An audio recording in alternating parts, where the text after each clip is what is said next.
I mean, examples? Well, if I was an organizer, I would take advantage of the fact that all of those youth, largely Hispanic youth, who were not politically activated before, became politically activated around this issue and have a connection to participatory media. And I think I'm very to teach youth to use blogs and use wikis and podcasts and mashups and video, all of the great fun they're having to develop a public voice that will connect them to the public sphere.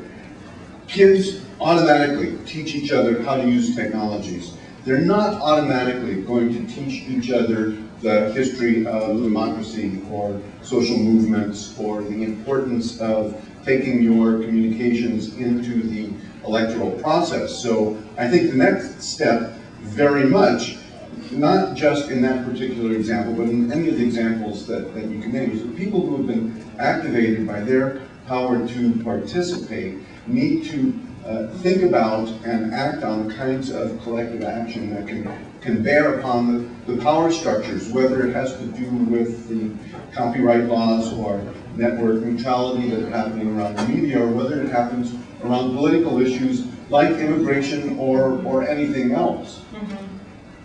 And so in addition to being able to connect that in the moment, any thoughts from those of us who do know a little bit about the history of social movements, the history of democracy, that would sustain that activism? Or do we face the challenge of this being a moment in time, great activity, a lot of stirring in the pot, but what's going to last? How do we make it a sustainable, long-term push to catch up to the establishment if the establishment's moving faster, Paul? well, for starters, this is a very good time to think about the world you want for your children 20 years from now. The internet worked because of some peculiarities in the design. We all know that story.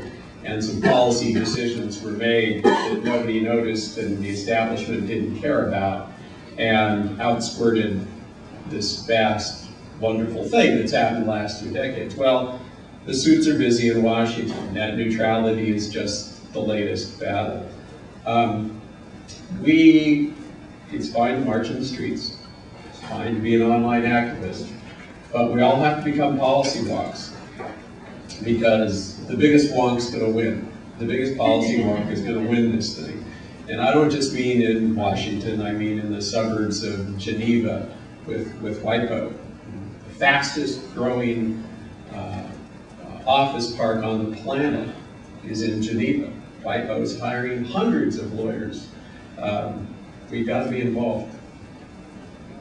I know of the network technologies, the digital tools that are in people's hands to democratize access to everything from culture to politics is not necessarily going to be realized, and that I think that there's a turning tide in the network neutrality battle. I thought when the Christian Coalition came out in favor of network neutrality, it was a sign that this was spreading beyond just the technology geeks and technology policy wonks. But that battle, even if we win it, is just one battle in terms of who's going to be able to control access to not just the technology, but the information and the intellectual property that people need to be able to use, to have a commons, to have fair use, to build on the work of others. So first of all, I think it's just to defend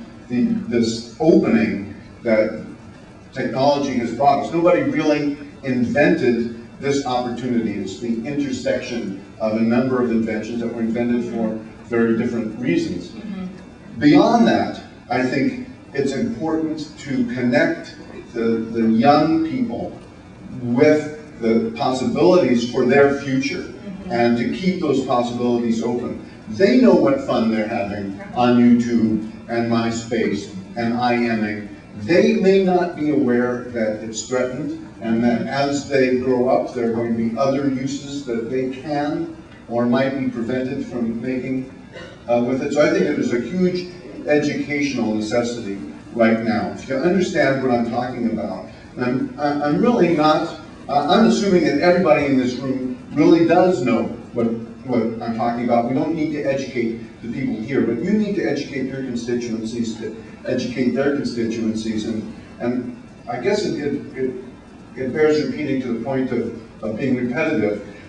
The ones who are under 25 years old and the ones who are under 20 years old, this is the world that they are native to. It's the world politically in which the decisions that are being made now are going to determine what kind of power they have then. It's a great opportunity to awaken their political activism, which, you know, there's a good reason why it's been put to sleep. It's because they have the perception, not inaccurate, that they don't have any influence.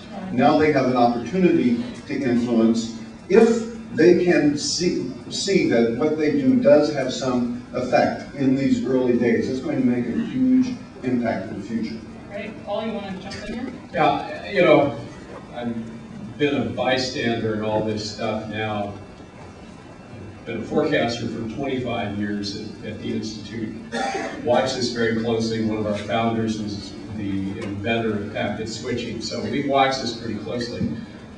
I'm a big believer in grassroots and people power, and amazed at how the technologies come through for us. This is the time where we need something else, and we need technology to help us get it, and that's elites. Now, we don't think about elites much in terms of social movements, but let's face it, social movements don't happen unless there are elites. You know, the environmental movement had David Brower. We have Martin Luther King. We have example after example. Show me any movement. You know, we're coming up on the 40th anniversary of the Summer of Love. And yeah, that was a mass movement, and it turned out there were a very small number of thought leaders involved there. We shouldn't kid ourselves. We need that small number of thought leaders who are charismatic, who are public, who are better than our political heroes at articulating visions. Because this moment, even though this is mass, personal media technology, the thing we're all fighting against is attention span. Our society has got, you know, a society-wide chronic attention deficit disorder. And unless you have articulate elites to help hold people's attention, it will go nowhere.